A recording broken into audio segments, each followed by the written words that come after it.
Ma femme m'a divorcé par email pendant que j'étais en mission à l'étranger. Elle a vidé notre compte commun et a installé son nouveau copain dans notre maison. J'ai répondu calmement, compris. Quand elle a réalisé ce que j'avais fait, il était déjà trop tard. Un jour, j'étais en patrouille, au milieu du désert, et le lendemain, je découvrais que ma maison, mon argent, et même mon chien m'avaient été volés. Elle pensait que je n'allais rien faire. Que j'allais tout avaler en silence. Mais elle avait oublié un petit détail, je suis entraîné à observer, et à agir au moment opportun. Et quand j'ai agi, elle n'a même pas eu le temps de se défendre. J'ai reçu les papiers du divorce par email, alors que j'étais encore dans le désert. 13 années de mariage résumées dans une pièce jointe PDF. Je m'appelle Nathan, j'ai 42 ans, je suis sergent dans la 82e division aéroportée. J'étais à Kandahar depuis 4 mois quand Becky a décidé qu'elle n'attendrait plus. L'objet de son email disait « Soyons adultes à ce sujet ». Et le message ne contenait que 3 phrases. Elle avait déjà engagé la procédure de divorce. Elle avait déjà vidé notre compte joint. Et elle avait déjà fait emménager son nouveau copain, Jérémy, dans notre maison à Spokane. J'ai relu l'email 2 fois, j'ai fermé l'ordinateur portable, j'ai pris une douche dans les sanitaires collectifs, je me suis préparé pour ma garde, et je n'ai parlé à personne. Quand je suis revenu à la caserne ce soir-là, j'ai répondu avec un seul mot. Compris. C'est tout? Pas de dispute. Pas de supplication. Pas de menace. Wilson, mon compagnon de lit superposé, a tout de suite compris que quelque chose clochait. Tout va bien, mec? M'a-t-il demandé sans lever les yeux de son livre. Ouais, ça va. Juste des trucs à la maison. Il a hoché la tête, et on n'en a plus parlé. Les militaires savent quand il faut laisser l'autre tranquille. La vérité, c'est que je n'étais pas surpris. 6 mois avant la mission, les choses avaient déjà commencé à changer. Des petits détails, Becky ne me demandait plus comment s'était passée ma journée, elle faisait des heures sup au cabinet dentaire où elle bossait comme réceptionniste, elle allait à la salle de sport 3 fois par semaine, mais ne semblait jamais transpirer. Des vêtements neufs. Des amies nouvelles que je n'avais jamais rencontrées. De nouveaux mots de passe sur son téléphone. Je ne l'ai pas confrontée. Je n'ai pas fouillé dans ses messages ni commencé à la suivre. Je ne suis pas ce genre d'homme. Mais je ne suis pas aveugle non plus. Alors j'ai pris quelques précautions, discrètement. Rien de dramatique, juste de la prévoyance. J'ai mis des documents importants dans un coffre de l'autre côté de la ville, acte de naissance, certificat de mariage, titre de propriété de la maison, qui était uniquement à mon nom, grâce aux prêts de la VA, et mes papiers de prestation militaire. J'ai aussi mis la montre de mon grand-père et l'argenterie de ma mère au même endroit, des objets à valeur sentimentale. J'ai ouvert un autre compte dans une banque différente, et j'ai commencé à y verser une partie de mon salaire. Pas assez pour qu'elle le remarque, mais suffisamment pour ne pas devoir repartir de zéro si tout s'écroulait. La veille de mon départ, elle m'a enlacé à l'aéroport et m'a dit « Prends soin de toi, d'accord ?» Ses yeux étaient secs, comme si elle disait au revoir à un collègue, pas à son mari qui partait à la guerre. J'aurais dû comprendre à ce moment-là. Mais une partie de moi voulait encore croire que je me trompais. Je ne me trompais pas. Ce que Becky ne savait pas, c'est que je m'étais préparé pour ce moment. Et ce qu'elle ne comprenait pas, c'est que je ne commence jamais les conflits. Mais je les termine toujours. J'ai rencontré Becky lors d'un barbecue chez un ami, en 2010. J'étais entre 2 missions, logé chez mon pote Jason à Spokane. Elle terminait des études d'infirmière, mais avait finalement choisi de bosser dans un cabinet dentaire, moins de stress, disait-elle. On s'est mariés 8 mois plus tard. Becky disait souvent qu'elle était fière de mon service, même si elle n'a jamais vraiment compris ce que ça impliquait. Son père était directeur de banque. Son frère, pharmacien. Aucun lien avec la vie militaire dans sa famille. Elle me demandait quand j'allais me trouver un vrai boulot, sans comprendre qu'après 15 ans, l'armée, ce n'était pas juste un boulot, c'était ma carrière. C'était là que je me sentais à ma place. On a acheté notre maison en 2014. Rien d'extraordinaire, mais c'était chez nous. 3 chambres, un petit jardin, un quartier calme. Le prêt immobilier était uniquement à mon nom, grâce au prêt VA, mais j'avais mis son nom à elle sur l'acte de propriété. Parce que c'est ce que font les couples, ils partagent. Mon père est mort 1 an après notre mariage, d'une crise cardiaque en pelletant de la neige. Ma mère est décédée 3 ans plus tard, cancer des poumons, alors qu'elle n'avait jamais fumé. Ils m'ont laissé un peu d'argent. Pas une fortune, mais assez pour rembourser nos prêts étudiants et constituer une épargne. Je suis parti en mission 4 fois pendant notre mariage, 2 fois en Irak, 2 fois en Afghanistan. Et à chaque retour, Becky semblait plus distante, plus agitée, comme si elle jouait un rôle qui ne lui correspondait plus. Je ne me suis pas mariée pour être femme de militaire, m'a-t-elle dit un jour, quand j'ai parlé de résigner pour 4 ans. J'en ai marre d'être toujours toute seule. J'ai compris. Vraiment. Mais l'armée était le seul endroit où je me sentais réellement utile. J'étais bon dans ce que je faisais. Les gens comptaient sur moi. En 2019, les choses ont recommencé à changer, de petits signes, au début. Becky s'agaçait quand je l'appelais pendant ces soirées entre filles. Elle mentionnait que son amie Mélissa s'était séparée de son mari et vivait maintenant la meilleure période de sa vie. Elle disait qu'on n'avait plus rien en commun. J'ai proposé une thérapie de couple. Elle m'a répondu que tout allait bien, que ce n'était qu'une phase.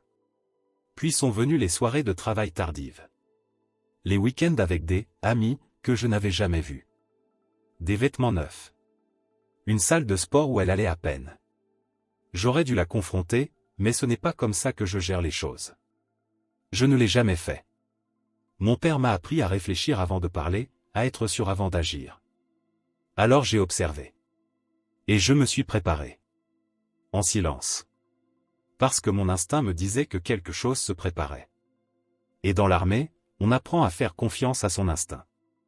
2 semaines après avoir reçu l'email du divorce, j'étais au mess quand mon téléphone a vibré. Notification de l'appli bancaire. Encore un retrait, 88 500 $.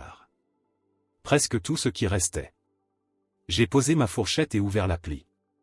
Le solde du compte commun, 22,37 $. L'épargne, 47 000 $ économisés au fil des ans, avait disparu. Transféré vers un compte qui n'était pas le nôtre. J'ai à peine reconnu Murphy, un gars de mon unité, quand il m'a regardé. Mauvaise nouvelle ? A-t-il demandé. J'ai verrouillé l'écran. Non, juste des problèmes de compte. Cette nuit-là, j'ai appelé notre banque depuis le centre d'appel de la base. J'ai découvert que Becky déplaçait de l'argent depuis des semaines, d'abord de petits montants, puis des sommes plus importantes. Les gros virements avaient commencé le lendemain de mon départ en mission. J'ai raccroché, et je suis resté un long moment dans le couloir, à regarder les autres soldats rire, appeler leurs enfants, leurs femmes, leurs parents, la vie normale qui continuait autour de moi, pendant que la mienne s'effondrait. C'est là que Wilson m'a trouvé. Alvarez m'a dit que t'avais l'air d'avoir vu un fantôme au dîner, il a dit. Qu'est-ce qui se passe? Normalement, je ne partage pas mes affaires personnelles. Mais Wilson m'avait déjà sorti d'une sale situation à Kandahar. Je lui faisais confiance. Ma femme a vidé nos comptes et a installé son mec dans notre maison, j'ai dit. Elle a envoyé les papiers du divorce pendant que j'étais en patrouille, la semaine dernière. Wilson n'a pas dit « désolé », ni « c'est dur », ni « tu trouveras quelqu'un de mieux ». Il a simplement demandé. « C'est quoi ton plan ?» Je ne sais pas encore, j'ai répondu. Il a hoché la tête. « Dis-moi si tu as besoin de quelque chose. » Cette nuit-là, je n'ai pas pu dormir. J'ai pris mon ordinateur portable et je me suis connecté à notre système de sécurité domestique. Un truc que Becky avait sûrement oublié, que j'y avais encore accès à distance. Les caméras montraient un pick-up inconnu dans l'allée. Un homme que je n'avais jamais vu promener notre chien, buvait dans ma tasse de café, portait mon sweat des Seahawks. Et Becky riait dans la cuisine que j'avais rénovée moi-même pendant ma dernière permission. Quelque chose a changé en moi à ce moment-là. Ce n'était pas vraiment de la colère. C'était plus froid. Plus clair. J'ai refermé l'ordinateur et j'ai pris mon téléphone. J'ai fait une liste. Appeler James, un ami de l'armée devenu avocat. Vérifier les conditions du prêt VA, parler au sergent-chef d'un congé d'urgence. Revoir les documents de refinancement de la maison, quelque chose que Becky avait vaguement évoqué l'année dernière, et sécuriser mes comptes de retraite militaire. Je n'étais plus triste. Même pas en colère. J'étais concentré. Comme si je préparais une mission.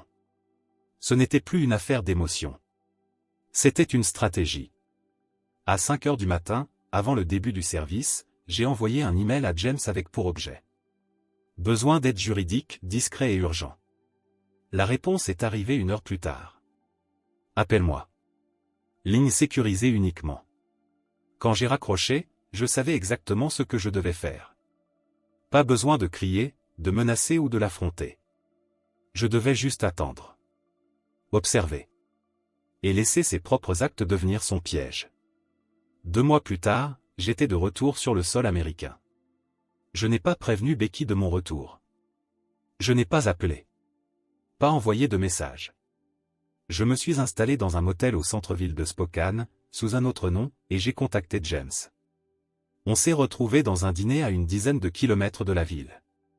T'as l'air détruit, il a dit, en s'asseyant à la banquette. Je me sens comme ça aussi, j'ai répondu. James m'a tendu une chemise. Tout ce dont on a parlé. Acte de propriété, document de prêt, relevé bancaire. Et ça? Il a sorti un document à part. J'ai trouvé quelque chose d'intéressant en fouillant dans tes finances. C'était une demande de refinancement, avec ma signature. Sauf que, ce n'était pas ma signature. Du moins, pas exactement. Quelqu'un avait essayé de l'imiter, mais avait fait des erreurs. L'initiale du milieu était incorrecte, et le trait était différent du mien. C'est Becky qui a fait ça? Ai-je demandé, même si je connaissais déjà la réponse. James secoua la tête. Il y a 3 mois. Elle a utilisé la valeur du marché de la maison pour emprunter 330 000 $. Ta signature était nécessaire, puisque le prêt VA est uniquement à ton nom.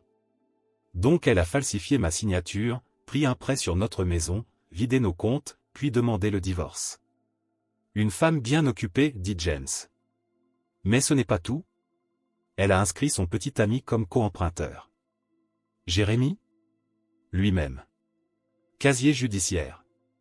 2 contraventions pour conduite en état d'ivresse et une accusation de fraude en 2019. J'ai pris une grande inspiration. Et quelles sont mes options? Plusieurs, répondit James. Mais d'abord, tu dois décider ce que tu veux vraiment. J'ai réfléchi un moment. Je veux ce qui me revient de droit. Et je veux qu'elle comprenne les conséquences de ses actes. James sourit. Alors voici ce qu'on va faire. Le lendemain, je suis passé en voiture devant notre maison. Le pick-up de son petit ami n'y était pas, mais la voiture de Becky oui. Je me suis garé dans la rue derrière et j'ai observé un moment. J'ai pensé frapper à la porte, la confronter sur le champ. Mais ce n'était pas le plan. Je suis allé à la banque. J'ai rencontré le gestionnaire responsable du refinancement. Je lui ai montré mon idée militaire. Ma vraie signature, sur ma carte d'identité. Et les documents falsifiés. Son visage est devenu pâle. Je vais devoir signaler cela immédiatement. Je comprends, ai-je dit. J'ai déjà déposé une plainte à la police. Ce soir-là, j'ai reçu un message de Becky. Tu as parlé à quelqu'un à la banque? Jérémy dit que quelqu'un posait des questions. Je n'ai pas répondu. Le lendemain, je suis allé au bureau des registres de la ville. J'ai déposé une requête contestant le refinancement pour cause de fraude. Et j'ai enregistré un document stipulant qu'aucune modification ne pouvait être faite sur la propriété sans ma présence. 2 jours plus tard, Becky m'a appelé. J'ai laissé aller sur la messagerie vocale. Nathan, il faut qu'on parle. La banque a appelé au sujet de la maison, qu'est-ce que tu fais? Si c'est à cause du divorce, on peut en discuter comme des adultes.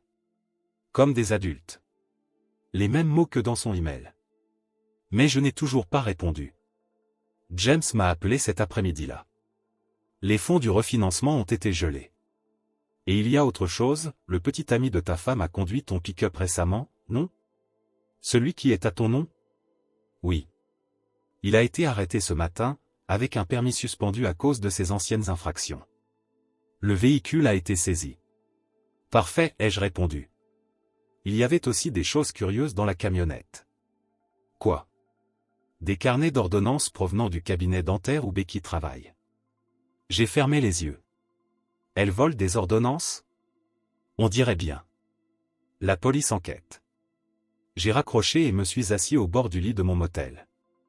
Tout cela prenait une ampleur que je n'avais pas anticipée. Une partie de moi a eu envie d'appeler Becky, la prévenir. De vieux réflexes. Mais je me suis rappelé les images de la caméra de sécurité. Ma maison, mon chien, ma vie, donnée à un autre comme si je ne comptais pas. Non. C'était la voie à suivre, maintenant. Je ne pouvais plus reculer. Et pour être honnête, je n'en avais même plus envie.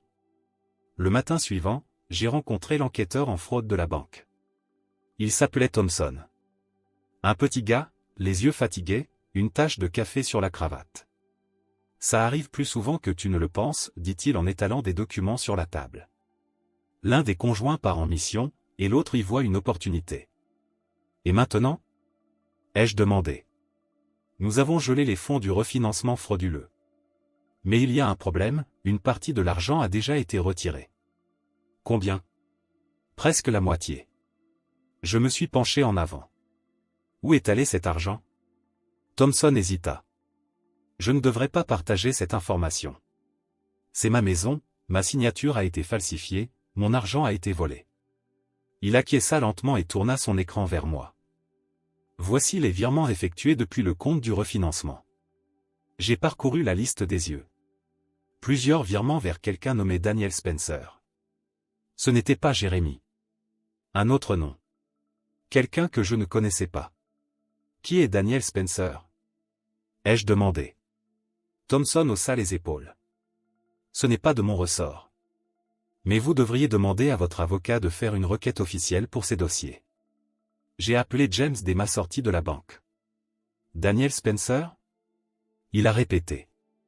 Je vais chercher. 1 heure plus tard, il me rappelait. J'ai trouvé. Daniel Spencer est agent immobilier. Spécialisé dans les ventes rapides, paiement en liquide. Elle prévoyait de vendre notre maison, ai-je murmuré. La prise de conscience m'a frappé comme un coup de poing. C'est ce qu'on dirait. Les dépôts étaient probablement un acompte pour qu'il commence à la mettre sur le marché. Et voilà la partie intéressante, Spencer a déjà travaillé avec Jeremy Ryan auparavant. Le petit ami de Becky ? Exactement. 3 transactions ensemble ces 2 dernières années. Je me suis assis sur un banc de parc, essayant de digérer tout ça. Ce n'était donc pas juste Becky qui me quittait pour un autre.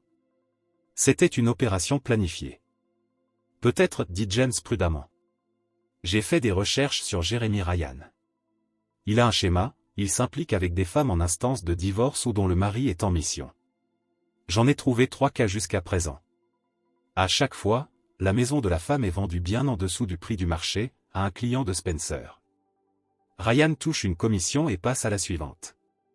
Et Becky ? Elle était au courant ? Difficile à dire. Peut-être qu'elle est aussi une victime, ou alors elle est complice. Je me suis passé les mains sur le visage. Ce n'était plus seulement une histoire d'infidélité. C'était plus grand. C'était calculé. Et d'autres familles militaires avaient été victimes. Qu'est-ce qu'on fait maintenant ? J'ai déjà contacté la division des crimes financiers du FBI, dit James. Ça dépasse les frontières d'État, ça implique du personnel militaire et des prêts VA. Ils sont intéressés. Ce soir-là, je suis resté dans ma chambre de motel avec une bière, à ruminer tout ça. Est-ce que Becky me trompait depuis le début du mariage ? Ou est-ce qu'elle s'est simplement laissée embarquer dans le plan de Jérémy ? Est-ce que ça avait encore de l'importance ? Mon téléphone a vibré. Encore un message de Becky. Nathan, s'il te plaît, appelle-moi. La banque parle de fraude. Et Jérémy a été arrêté en conduisant ton pick-up. Je ne comprends pas ce qui se passe. J'ai regardé le message pendant un moment. Puis j'ai écrit. C'est qui, Daniel Spencer ? Les 3 petits points sont apparus. Elle a commencé à écrire, puis s'est arrêtée. A recommencé. Puis s'est arrêtée de nouveau. Finalement, elle a répondu. Je ne vois pas de quoi tu parles. J'ai écrit. Plusieurs virements. Vente de la maison. Silence pendant 10 minutes. Puis. Ce n'est pas ce que tu crois. J'ai éteint le téléphone et suis allé me coucher. Le lendemain matin, James m'a appelé. Le FBI veut te rencontrer. Ils enquêtent déjà sur Ryan et Spencer depuis plusieurs mois. Tu n'es pas le premier, mais ton cas pourrait bien faire tomber toute l'affaire. Pour la première fois depuis ce foutu mail de divorce, j'ai ressenti quelque chose qui ressemblait à de la satisfaction. Pas parce que mon mariage était fini. Mais parce que, enfin, la vérité éclatait. Je suis allé au bureau du FBI à Spokane. J'ai rencontré les agents Patel et Donovan. Ils ont enregistré ma déclaration, pris des copies de tous les documents que James et moi avions rassemblés. Ton témoignage aide à établir un schéma, a expliqué l'agent Patel. Ça montre une intention, une organisation. Ça transforme tout ça en conspiration, pas en incidents isolés. Et Becky? Ai-je demandé. Mon ex-femme. Les agents ont échangé un regard. On essaie encore de déterminer son degré d'implication, dit Donovan prudemment. Elle a déjà mentionné des difficultés financières? Une pression pour vendre la maison? J'ai réfléchi un instant. Elle disait souvent qu'on était pauvre à cause de la maison. Qu'on devrait déménager dans plus petit. Je n'ai jamais trouvé ça nécessaire, ai-je répondu. Les mensualités étaient tout à fait dans mes moyens. Patel a noté. Quand est-ce que tout a commencé? Il y a environ 6 mois, probablement à l'époque où elle a rencontré Jérémy. Et le refinancement? Demanda Donovan. Jamais discuté avec moi. Elle a falsifié ma signature pendant que j'étais en mission. Ils ont posé d'autres questions, pris encore des notes. Quand nous avons terminé, Patel m'a tendu sa carte. On reste en contact. En attendant, ne confronte ni ta femme, ni Ryan. On doit construire ce dossier avec soin. J'ai répondu, compris. Ce soir-là, je suis retourné dans notre ancien quartier. Je me suis garé à bonne distance de la maison. Le pick-up était de retour, il avait dû réussir à le récupérer de la fourrière. Mais la voiture de Becky, elle, n'était pas là. Mon téléphone a vibré. Message de Becky. On doit parler en personne. Rejoins-moi demain au Riverfront Park. J'ai montré le message à James pendant le petit déjeuner, le lendemain. N'y va pas, m'a-t-il conseillé. Rien de bon ne peut sortir de cette discussion maintenant. Je sais. Je n'irai pas, ai-je répondu. Mais je veux voir ce qu'elle va faire aujourd'hui, en pensant que je vais la retrouver. Nous sommes allés à la maison à 9h30. Garé de l'autre côté de la rue. À 9h45, Becky est sortie, est montée dans sa voiture, et est partie en direction du Riverfront Park. Et maintenant? Demanda James. Maintenant, on attend, ai-je répondu. 20 minutes plus tard, une voiture s'est arrêtée devant la maison. Un logo d'agence immobilière sur la portière. Daniel Spencer. Jérémy est sorti pour l'accueillir. Ils ont discuté sur le pas de la porte, puis sont entrés ensemble. On les suit? Demanda James. J'ai secoué la tête. Pas besoin. J'ai installé des caméras de sécurité l'année dernière. À l'intérieur et à l'extérieur. Elles enregistrent tout sur le cloud. James a souri. Tu ne m'avais pas dit ça. Jusqu'ici, ce n'était pas nécessaire, ai-je dit en sortant mon téléphone. J'ai ouvert l'appli de sécurité et tourné l'écran vers James. Spencer et Jérémy étaient dans le salon. Spencer prenait des photos. Jérémy pointait des détails dans la maison. J'ai monté le volume. Elle sera en ligne d'ici la fin de la semaine, disait Spencer. J'ai déjà un acheteur intéressé. Paiement comptant, comme toujours. Combien? Demanda Jérémy. 420 000 $. On liste à 470 000, il propose 420. Tout le monde est content. Et le mari? Becky a dit qu'il était un obstacle. Spencer haussa les épaules avec mépris. Les militaires, c'est tous les mêmes. Ils crient, mais au final, ils ont une mission, un devoir. Il acceptera un accord juste pour que ça se termine. Je me suis tourné vers James. Tu filmes tout ça? Il était déjà en train d'enregistrer la vidéo de la caméra avec son propre téléphone, chaque mot. J'ai envoyé l'accès à la vidéo à l'agent Patel, accompagné d'un simple message.